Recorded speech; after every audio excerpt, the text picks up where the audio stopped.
காஞ்சி காமாட்சி அம்மனுடைய அருளால் புஷ்ப பல்லக்கு விழாவை சீரடனும் சிறப்புடனும் ஏற்பாடு செய்து அழைத்திருக்கின்ற காஞ்சிபுரம் மாவட்டத்தை செயலாளர் கண்ணன் அவர்களே, மாவட்டத்துடைய தலைவர் மதன் அவர்களே மற்றும் என்னோடு வருகை இருந்திருக்கின்ற மாநில தமிழக மக்கள் முன்னேற்ற கழகத்துடைய நிர்வாகிகளே, அன்பு சகோதர சகோதரிகளே, வருகை இருந்திருக்கின்ற அனைத்து மாவட்டத்துடைய பொறுப்பாளர்களே, மண்டல செயலாளர்களே, ஒன்றிய செயலாளர்களே, கிளை பொறுப்பாளர்களே, நண்பர்களே, நண்பர்களே, உங்கள் அத்தனை பேருக்கும் தமிழக மக்கள் முன்னேற்ற கழகத்தின் சார்பில் மாலை வணக்கத்தை சமர்ப்பிக்கிறேன். இந்த விழாவானது புஷ்ப பல்லக்கு விழா. நிறைய பேர் கேள்வி கேட்கிறாங்க, என்ன புஷ்ப பல்லக்குனா என்ன அப்படின்னு கூட நிறைய பேருக்கு தெரியல. கிட்டத்தட்ட 500 ஆண்டுகளுக்கு முன்பாக அதிகமாக இந்த காஞ்சிபுரம் பகுதியிலே வாழ்ந்தவர்கள் விவசாயத்தை சார்ந்த தேவேந்திர குல வேளாளர்கள். உழவர்குடி மக்கள் என்று சொன்னால் அதிகமாக வாழுகின்ற மக்கள் தேவேந்திர குல வேளாளர்களும் வன்னியர்களும் தான் உழவர்கள். இது வரலாறு. உழவு தொழில் செய்து இந்த விவசாயத்தை மேன்மையாக்கி மற்றவர்களுக்கெல்லாம் சோறு போட்டு கொடுத்தவர்கள் இந்த மக்கள். அந்த மக்களுடைய விழா இந்த காஞ்சியிலே இருந்திருக்கின்றது. நாளடைவிலே பஞ்சங்கள் ஏற்படுத்த பொழுதுதான் இந்த பகுதியில் வாழுகின்றவர்கள் பல பிரிவுகளாக பிரிந்து ஒவ்வொரு மாவட்டத்திலையும் ஆற்றுப்படுகை இருக்கின்ற இடத்திலே சென்று அவர்கள் அங்கே குடியேறிவிட்டார்கள். ஆற்றுப்படுகை என்று சொல்லும் பொழுது அது எதற்காக இங்கே சென்றார்கள் என்று சொன்னால், விவசாயத்தை தவிர இவர்களுக்கு ஒன்றுமே தெரியாது. இதுதான் உண்மையான நிலை. அங்கு ஆற்றுப்படுகைகளை குடியேறி ஒவ்வொரு மாவட்டமாக சென்று பரவலாக பரவி கிட்டத்தட்ட 1,20,00,000 மக்கள் தேவேந்திர குல வேளா மக்கள் இருக்கின்றார்கள். இப்படி பகுதி பகுதியாக சென்ற பொழுது முதல் மரியாதை எந்த திருக்கோயிலாக இருந்தாலும் சரி, தேவேந்திர குல வேளாளர்களுடைய நெற்களஞ்சியங்களை படைத்து பூஜை செய்து அதன் பிறகுதான் சாமியை தரிசனம் செய்வதற்கு மற்றவர்கள் செல்ல முடியும் என்ற வரமுறை இருந்திருக்கின்றது. அது மருகிவிட்டது. மீண்டும் புதுப்பிக்க வேண்டும் என்பதற்காகத்தான் அகில இந்திய தேவேந்திர குல வேளாளர் முன்னேற்ற சங்கத்துடைய தலைவராக நான் ஏற்பட்ட பொழுது எல்லா கோயில்களிலுமே முதல் மரியாதை கிடைக்கும் என்ற எண்ணத்திலே தான் நாங்கள் சென்றோம். மரியாதை இருந்தது. அந்த ஜாதி வேறுபாடுகள், ஜாதி பாகுபாடுகள் கிடையாது. அப்படி இருக்கின்ற சூழ்நிலையில நான் எங்கு சென்றாலும் எல்லா கோயில்களிலும் எனக்கு முதல் மரியாதை இன்றும் உண்டு, எப்பொழுதும் உண்டு. எனக்கு கொடுப்பதை விட என்னுடைய மக்களுக்கு கொடுக்க வேண்டும் என்பதுதான் என்னுடைய எண்ணம். நான் போன கதவு தன்னால திறக்கும். எங்க போனது தானே, அது எந்த ஆட்சியா இருந்தாலும் எந்த அமைச்சராக இருந்தாலும் அதுதான். நான் என்று சொல்வதை விட நாங்கள் செல்ல வேண்டும், என்னுடைய மக்கள் செல்ல வேண்டும், என் மக்களுடைய வரலாறு படைக்க வேண்டும் என்பதுதான் என்னுடைய எண்ணம்.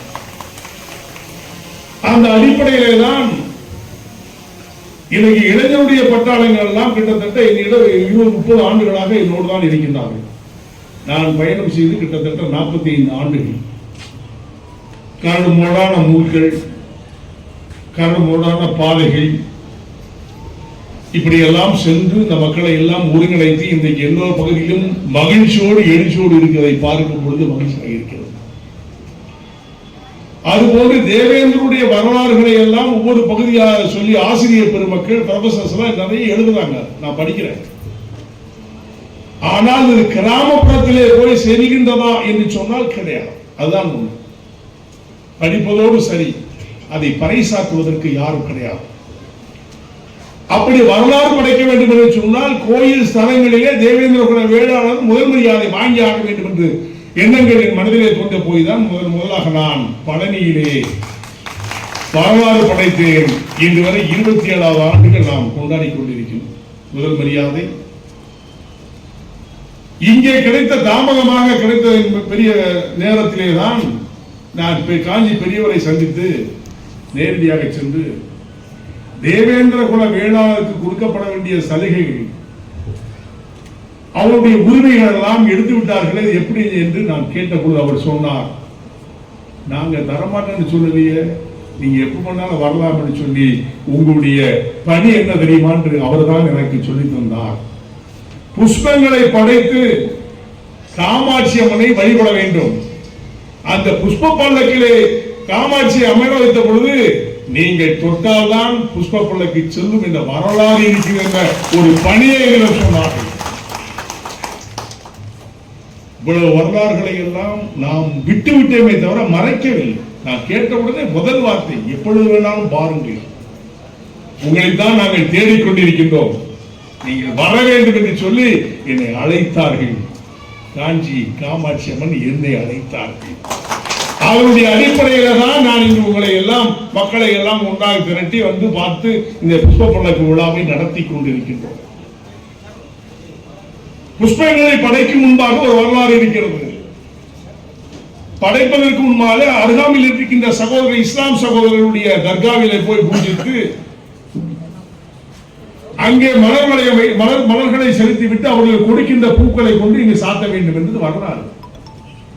அப்படித்தான் இப்பொழுது நான் நோன்பு நேரமாக இருந்தாலும் சரி, அவர்கள் துவா செய்வதற்கு முன்பாக நாம் செல்ல வேண்டும் சொல்லி தர்காவுக்கு சென்றேன். அவர்கள் கொடுத்த மரியாதையை வாங்கி கொண்டு ஒரு புஷ்பத்தின் கையிலே கொடுத்து விட்டார்கள். இப்பொழுது எனக்காக காத்துக் கொண்டிருக்கின்றார்கள். நாம் அனைவரும் சென்று புஷ்ப பல்லக்கில் இருக்கின்ற காஞ்சி காமாட்சியை வழிபட்டு இந்த தேவேந்திரன் நம் தேவேந்திர மக்கள் தொட்டால் தேர் ஓட வேண்டும் என்ற நிலை இருக்கின்ற நாள் புஷ்ப பல்லக்கு நமக்காக காத்துக் கொண்டிருக்கிறது. நாம் செல்ல வேண்டும். இதற்கு முன்பாக நாம் பேசிய பொழுது அந்த பல்லக்கு என்பது முடித்து விட்டுதான் நான் இப்படி கூட்டத்தை முடித்து விட்டு செல்வோம்.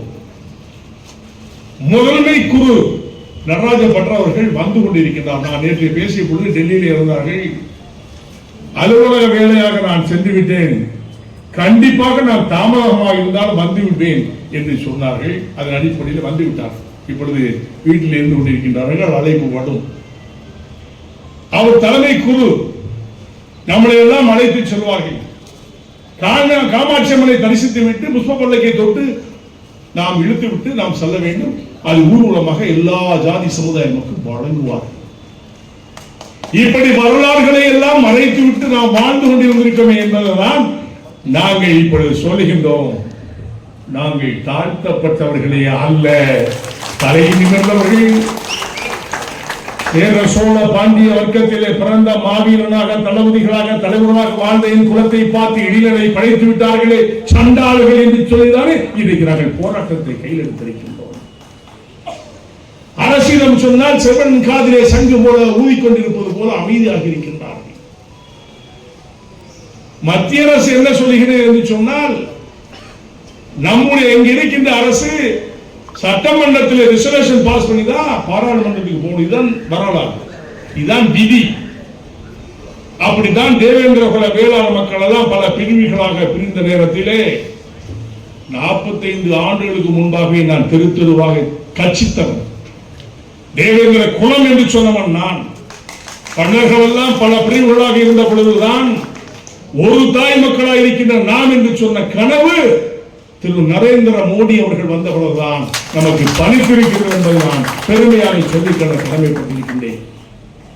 யாரெல்லாமோ நாங்கள் செய்தோம் நீங்கள் செய்து சொல்லலாம், அது தம்பட்டடிப்பது மகிழ்ச்சியாக இருக்கிறது. ஏனென்றால் வெளியில் சொல்லாமல் இருந்தவர்கள் வெளியிலே சொல்லுகின்றார்களே என்ற மகிழ்ச்சி இடத்திலே உண்டு, பொறாமை கிடையாது. அதற்கு அன்றைய அரசு அதிமுக அரசு ரெசல்யூஷன் பாஸ் பண்ணி பாராளுமன்ற கமிட்டிக்கு சென்று பாராளுமன்றத்தில் ஓட்டெடுத்து ஜனாதிபதியை கையெழுத்திட்டு தான் தேவேந்திர குல வேளாளர் என்ற அரசாணை நமக்கு அளிக்கப்பட்டது.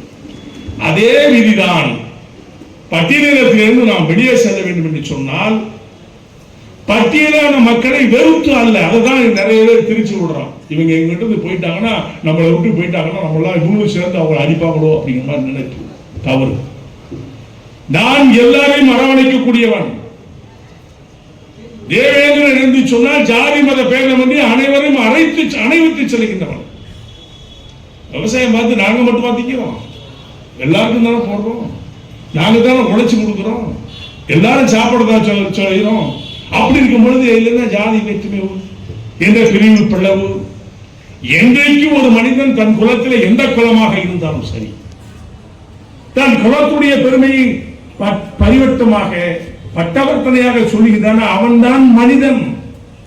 அடைமொழியை வைத்து பேசக்கூடாது, பிறந்த குலத்தை பெருமையோடு சொல்ல வேண்டும் என்று எல்லா சமுதாயம் நான் சொல்லிக் கொண்டிருக்கின்றேன்.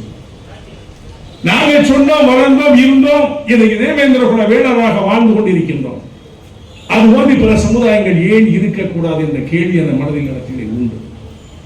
எங்களுக்குள்ள பிரிவு கிடையாது, பிளவு கிடையாது, எல்லோரும் ஒருதாய் மக்கள், ஒரு பெற்றெடுத்த மக்கள் என்றுதானே நாங்கள் வினாவுகின்றோம். ஆனால் இன்னைக்கு அரசியல் சென்றார்கள் எப்படி பயன்படுத்திக் கொண்டிருக்கின்றார்கள். பிராமணர்கள் வேறு, அவர்கள் வேறு, இவர்கள் வேறு, எஸ்சி என்று சொல்லுகின்றார்கள், பிசி என்று சொல்லுகிறார்கள். இப்படி எல்லாம் பிரிந்து வாழ்வது யார்? அரசியலா இல்லையா?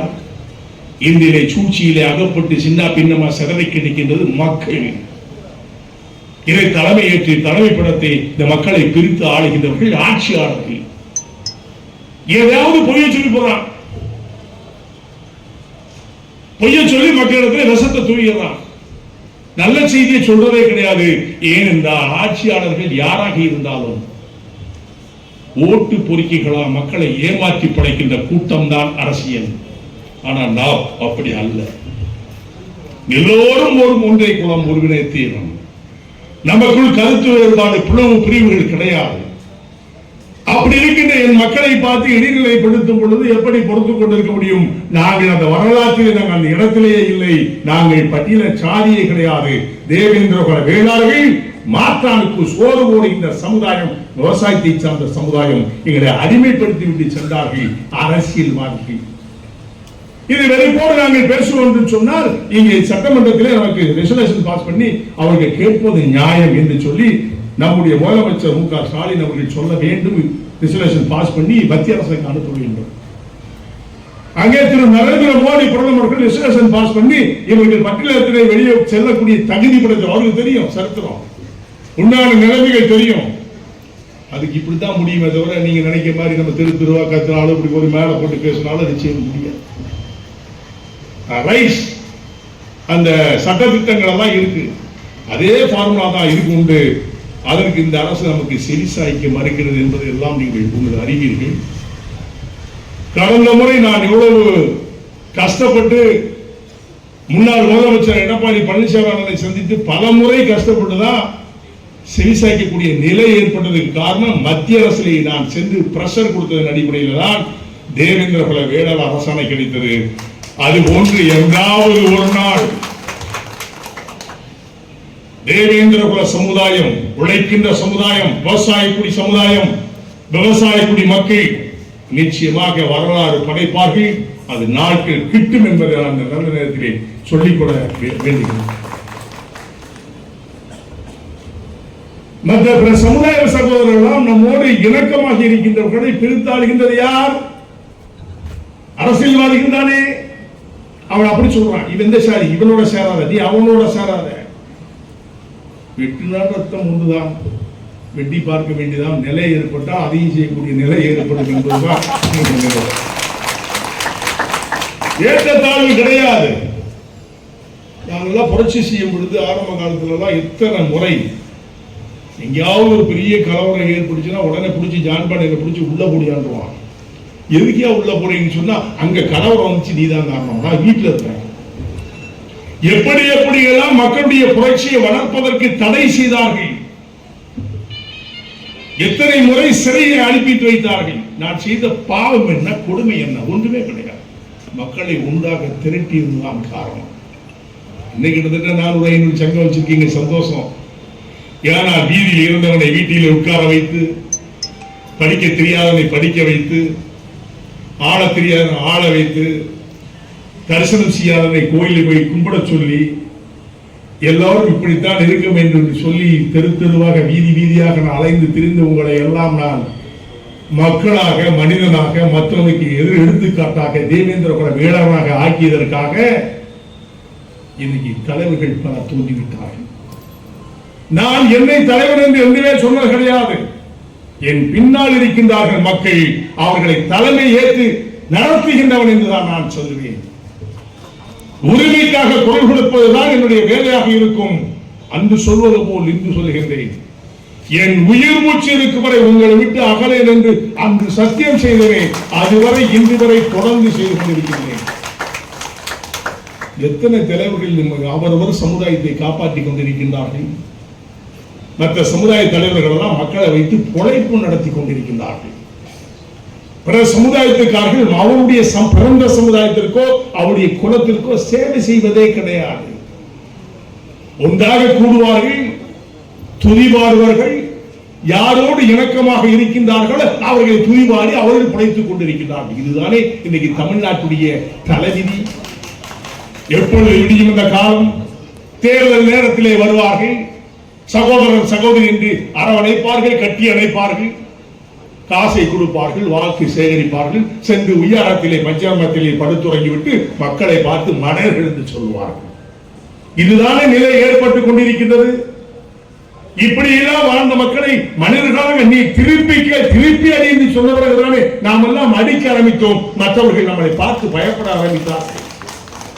அவர்கள் சொன்னது போது நீங்கள் இப்படித்தான் இருக்க வேண்டும் என்று சொல்லி இருக்க வைத்தது சொல்ல நம்முடைய நிலை என்ன, இந்த மக்களுடைய நிலை என்ன?